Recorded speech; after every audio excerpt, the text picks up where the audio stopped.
2014년 어린이 주일 설교 때 코르넬리아의 보석에 대해서 인용한 적이 있습니다. 오늘 다시 이 코르넬리아의 보석을 인용함으로써 말씀을 시작하려 합니다. 로마 시대 바로 스키피오라고 하는 유명한 로마의 전쟁 영웅이 있었습니다. 한니발을 포에니 전쟁에서 물리치고 승리한 이 영웅 스키피오의 둘째 딸이 코르넬리아였습니다. 이 코르넬리아는 바로 그라쿠스라고 하는 로마의 정치인과 결혼을 하게 됩니다. 그러나 이 코르넬리아의 남편 그라쿠스는 일찍 죽고 말았습니다.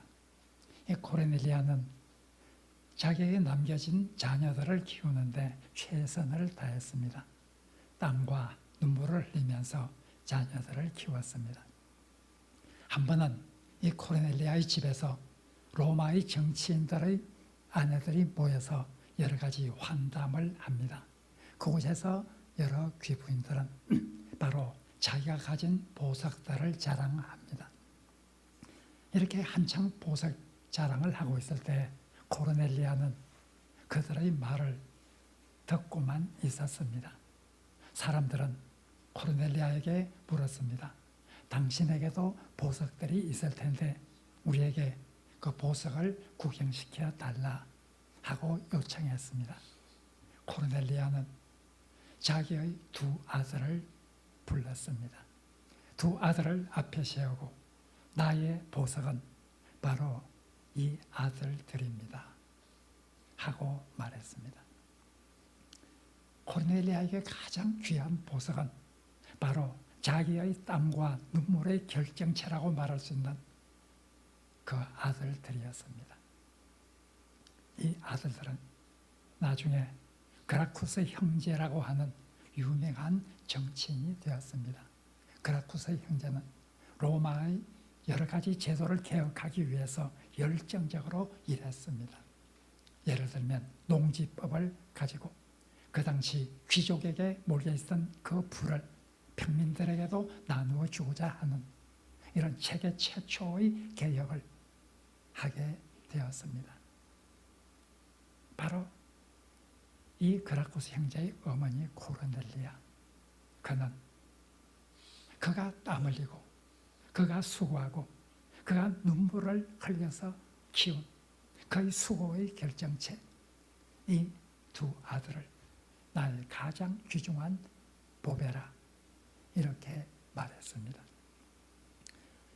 오늘 본문에서 바울은 데살로니가 교회를 향해서 놀라운 말을 합니다. 주님이 오셨을 때 주님 앞에 내가 내어놓을 것이 무엇인가? 주님 앞에 내가 자랑할 것이 무엇인가? 내가 주님의 오심을 소망하고 기뻐하면서 그때 내놓을 내 소망, 내 기쁨의 결정체가 무엇인가? 하고 말합니다. 그것은 바로 너희들이다.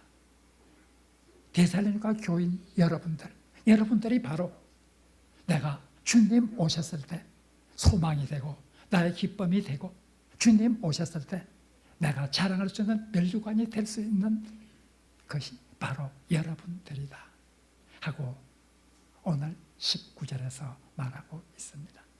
20절에서 너희들이야말로 나의 기쁨이요 영광이라 하고 말하고 있습니다. 주님 오셨을 때 내가 내어놓을, 주님 앞에 내어놓을 자랑할 것이 무엇이 있겠는가? 너희들이다. 나의 땀과 나의 눈물의 결정체라고 말할 수 있는 여러분들이야말로 내가 주님 앞에 내어놓을 수 있는 자랑거리라 하고 말하고 있습니다. 코르넬리아가 자기의 땀과 눈물의 결정체인 이 두 아들을 내세우면서 이것이야말로 나에게는 가장 큰 보배라 말했던 것처럼 바울은 주님 앞에 섰을 때 주님께서 너는 나를 위해서 무엇을 하였느냐 하고 말하신다고 하면 내가 자랑스럽게 주님 앞에 내놓을 수 있는 것은 바로 여러분들입니다 하고 말하고 있습니다. 바울은 여러분들이 나의 자랑거리요 주님 앞에 내놓을 멸류관이라 하고 말하는 것은, 바울은 이 데살로니가 교회를 위해서 헌신하고 봉사하였던 그런 땀과 눈물의 결정체였기 때문에 주님이 물으실 때 바로 이들이야말로 나의 수고, 나의 땀과 나의 눈물을 보여줄 수 있는 가장 중요한, 가장 귀한 그런 존재들입니다 하고 말하고 있습니다. 데살로니가 교인들이 나가 주님 앞에 자랑할 수 있는 그런 보배라 말하고 있을 때 바울의 마음속에는 바로 여러 가지 점에서 그들은 나의 땀과 수고의 결정체라는 생각을 하고 있을 것임에 분명합니다. 바울은 왜 이들이 자기가 자랑할 멸류관이라고 말할 수 있었을까요? 나의 소망, 나의 기쁨이라고 말할 수 있었을까요? 내 기쁨, 내 영광이라고 말할 수 있었을까요? 무엇보다도 먼저 그들이야말로 하나님께 대한 바울의 충성심을 가장 잘 보여줄 수 있는 그런 존재들이기 때문에 주님 앞에서 내세울 나의 자랑이라 이렇게 말하고 있습니다. 바울은 데살로니가 교회를 세우고 그들을 가르치기 위해서 참으로 많은 노력을 하였습니다. 그 가운데 가장 돋보이는 것은 하나님께 대한 충성심이었습니다. 오늘 17절부터 읽었지만 사실 2장 1절부터 다 읽었어야 더 좋았을 것입니다. 오늘 읽지 않았지만 2장 2절에 보면 바울은 어떻게 내가 데살로니가에서 복음을 전하게 되었는가를 2절에서 설명하고 있습니다. 여러분들이 지난주에 있었던 사도행전 성경 퀴즈 대회를 위해서 사도행전을 많이 읽었을 것입니다. 바울은 빌립보라는 곳에 가서 전도를 하였습니다.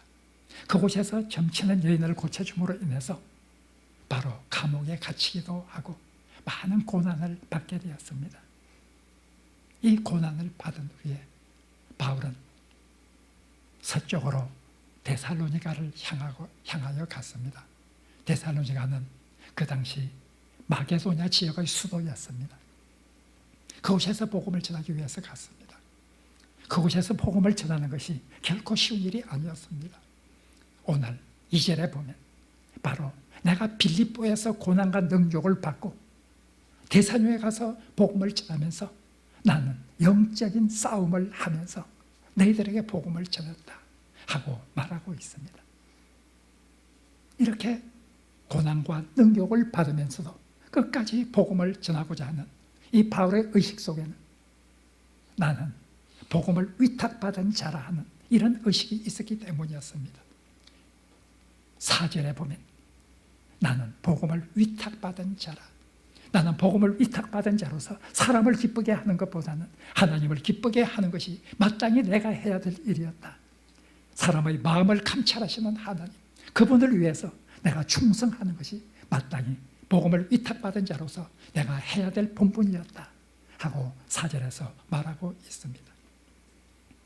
하나님께 대한 충성심, 복음을 위탁받은 자로서 마땅히 하나님께 충성해야 된다고 하는 이것이 고난과 능욕을 받으면서도 빌립보에서 데살로니가로 가서 영적 투쟁을 하면서 싸움을 하면서 복음을 전하게 되었던 바울의 행적이었습니다.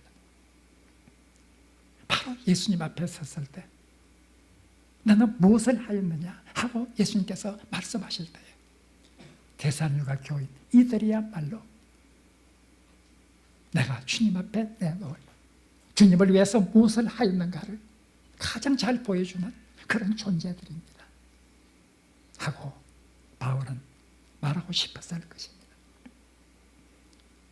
바울은 복음에 대한 충성, 특별히 복음의 증인으로서 위탁받은 이 일을 위해서 최선을 다했고 이것이야말로 그 나의 노래의 결정체인, 주님에 대한 충성의 결정체인 데살로니가 교인들이야말로 내가 주님 오셨을 때 자랑의 면류관으로서 내놓을 것이라 하고 말하고 있습니다. 우리는 주님 앞에서, 그 앞에 섰을 때 네가 무엇을 하였느냐 하고 물으실 때 우리는 이런 자랑할 면류관이 있는지 하나님은 우리에게 묻고 계십니다. 바울의 모습을 통해서 복음의 위탁받은 자로서 충성되게 살았던 이런 바울의 모습을 보면서 우리는 주님 앞에 섰을 때 이런 자랑할 면류관이 있는가 하는 것을 우리가 생각해 보아야 합니다. 바울은 주님이 오시는 것이 기다려집니다. 소망 가운데 주님 오시는 것을 기다리고 있습니다. 주님께서 자기에게 주실 그 놀라운 칭찬과 상을 확신했기 때문이었습니다. 우리는 주님 오시는 것을 소망 가운데서 기다리고 있는가?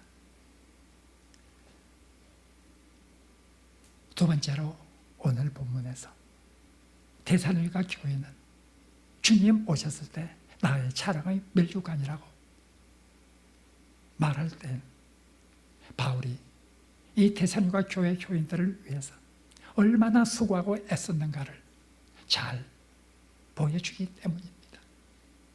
데살로니가 교회 교인들은 바울이 그들을 위해서 땀과 눈물을 흘리는 결정체였기 때문에 바울은 이들을 자랑스럽게 주님 앞에 내놓을 수 있다고 말하고 있습니다. 오늘 읽지는 않았지만 9절에 보면 바울은 교인들을 향해서 말합니다.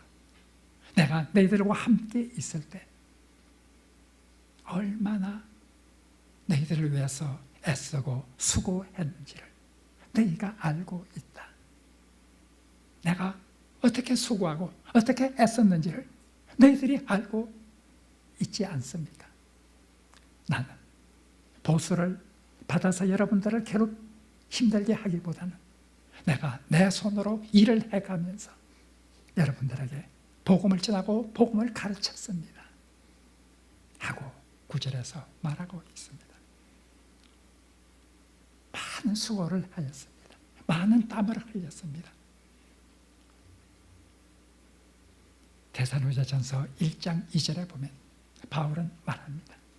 내가 쉬지 않고 기도할 때에 너희를 생각하며 감사하는 것은, 감사 기도하는 것은 너희가 신앙의 성장을 이뤘기 때문이라. 바울은 너희들을 생각하며 항상 기도한다고 말하고 있습니다. 그들을 위해서 기도하고 그들을 위해서 수고하고 그들을 위해서 애쓰고 희생하고 봉사하는 그런 땀의 결정체, 눈물의 결정체가 바로 데살로니가 교회였기 때문에 바울은 주님 오셨을 때 주님 앞에 내가 여러분들을 내놓는 이것이야말로 나의 기쁨이요 소망이요 자랑의 면류관입니다 하고 말하고 있습니다. 우리는 우리가 복음을 증언하고 하나님의 백성이 된 그 사람들을 위해서 얼마나 땀을 흘리고 얼마나 눈물을 흘렸는가. 내 땀과 내 눈물의 결정체가 된 그런 교우들을, 그런 신자들을 우리는 가지고 있는가. 바울은 바로 그래서 그들이 소망이 되었습니다. 그들이 자랑의 면류관이 되었습니다. 나는 이 세상에 내가 복음을 전도하고 그래서 그들이 하나님의 백성이 되고 내 눈물과 내 수고를 통해서 그들을 보살펴주고 내 기도를 통해서 그들을 하나님께 위탁한 이런 우리의 사랑하는 존재가 우리는 있는가? 주님 앞에 섰을 때 바울이 너희들이 나의 면류관이 될 것이라 말한 것처럼 우리는 주님 앞에 섰을 때 나의 면류관이 될 그런 존재를 가지고 있는지 오늘 본문은 우리들에게 묻고 있습니다. 마지막으로 오늘 본문에서 바울이 너희들이야말로 나의 사랑의 멸류관이라고 말하는 데는 바로 데살로니가 교인들은 바울이 사랑했던 사랑의 결정체였기 때문에 주님 앞에서 특별히 자랑할 수 있었습니다. 하나님은 사랑이시고 예수 그리스도는 사랑이십니다. 그 앞에 섰을 때 나는 이렇게 사랑했노라 하면서 그 사랑의 결정체를 보여주는 이것이야말로 자랑거리가 될 수 있었을 것입니다. 바울은 데살로니가 교인들을 무척 사랑했습니다. 바울은 데살로니가 교회에서 전도를 하고 교회를 세우고 복음을 가르쳤습니다.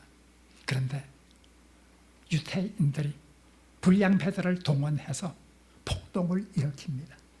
그래서 바울 일행은 어쩔 수 없이 데살로니가를 밤에 피신할 수밖에 없었습니다. 그래서 베레아를 가고 베레아에서 아테네로 가고 아테네에서 고린도로 가서 지금은 이 편지를 쓰고 있는 당시에는 고린도에 머물고 있었습니다. 바울은 데살로니가 교회, 그가 급작히 떠날 수밖에 없었던 그 교회를 무척이나 사랑했습니다. 오늘 본문 17절, 18절은 말하고 있습니다.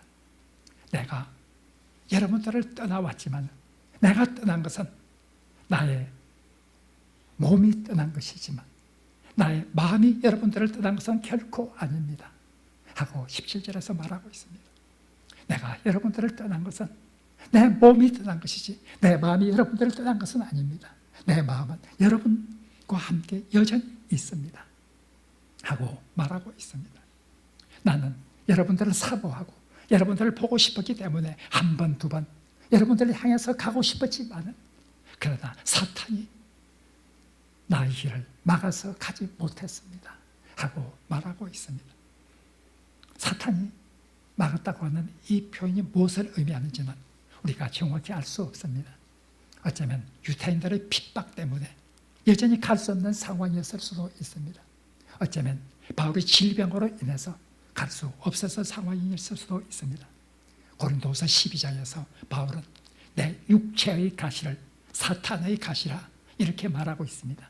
자기 자신이 가지고 있었던 그 질병을 사탄의 가시라 이렇게 표현한 것으로 보아서 사탄이 나를 막았다고 말했을 때 아마 어쩌면 질병 때문에 그 여행길에 오르지 못했을 수도 있습니다.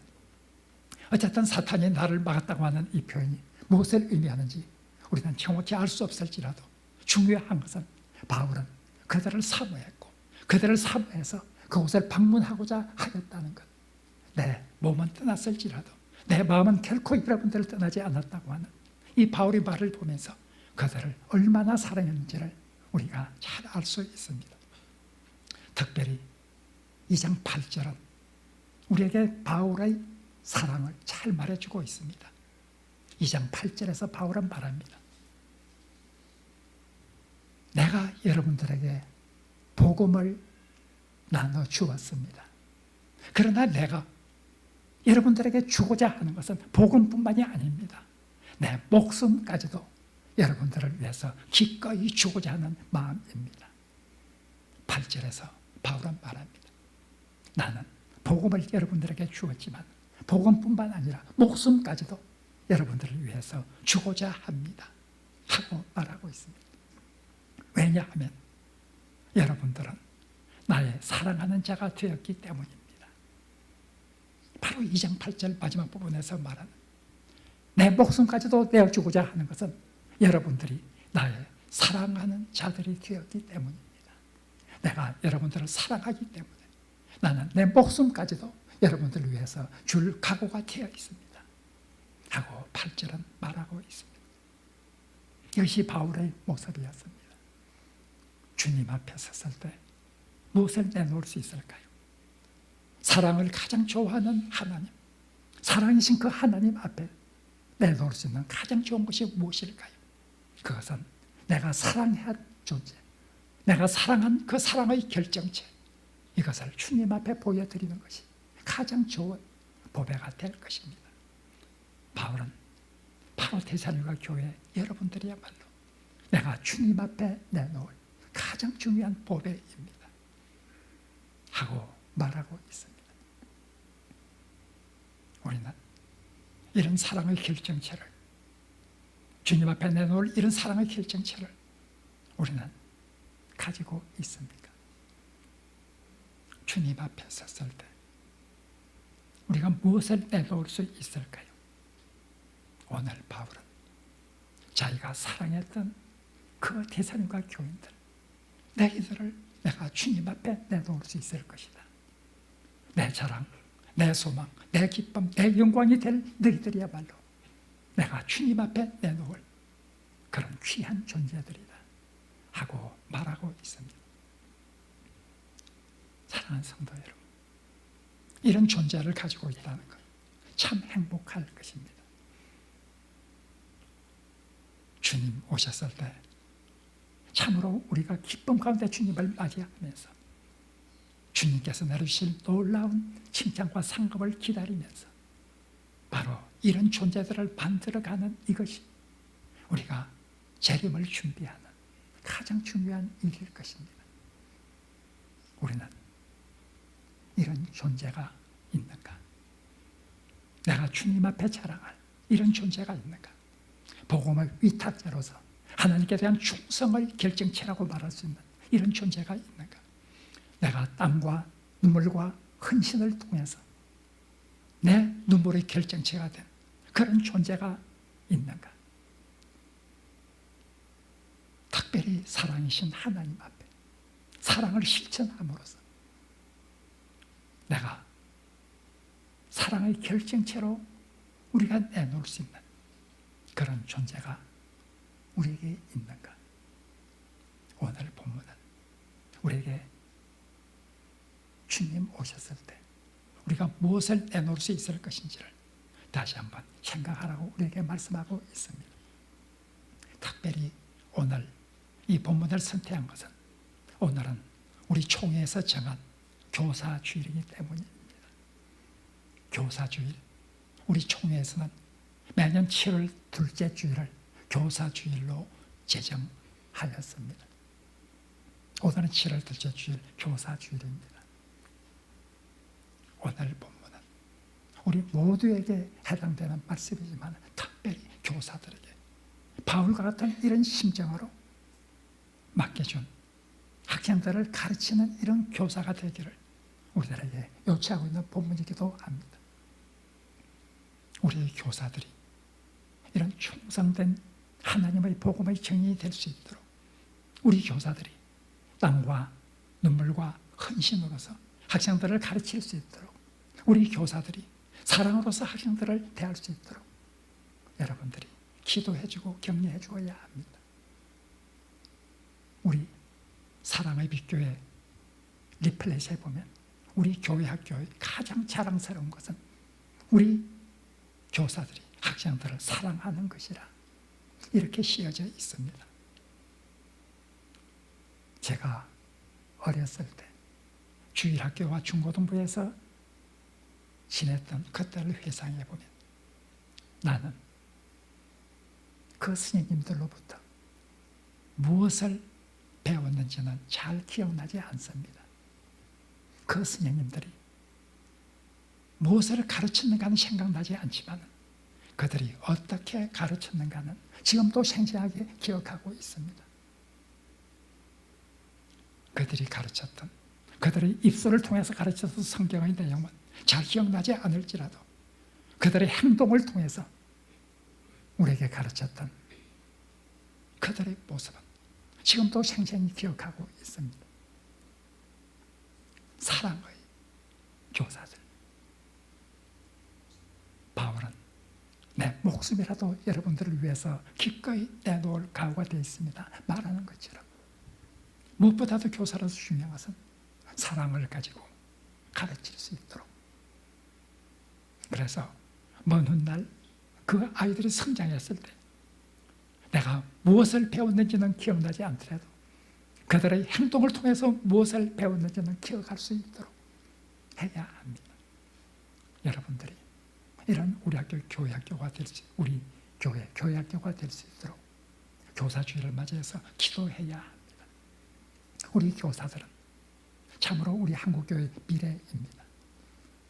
우리 한국교회는 매년 기독교인 수가 줄어가고 있습니다.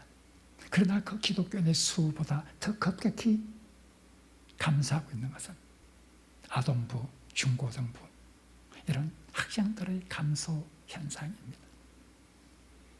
작년에도 우리 총회 때 발표된 그 통계 자료에 의하면 지난 10년 동안 계속해서 교회 학교의 수가 감소해오고 있습니다.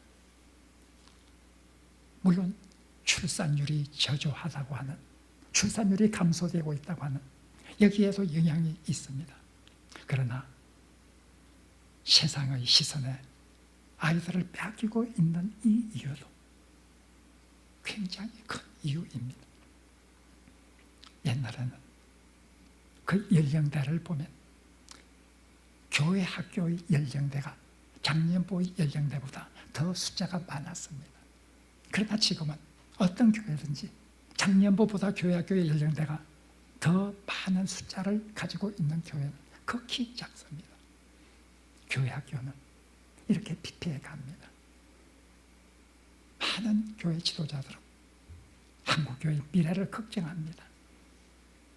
이 교회 학교는 우리 한국교회의 미래가 되는데 지금처럼 이렇게 교회 학교가 계속해서 감소되고 있다고 하면 10년 후, 20년 후 한국교회의 미래는 어떻게 될 것인가 하고 걱정을 합니다.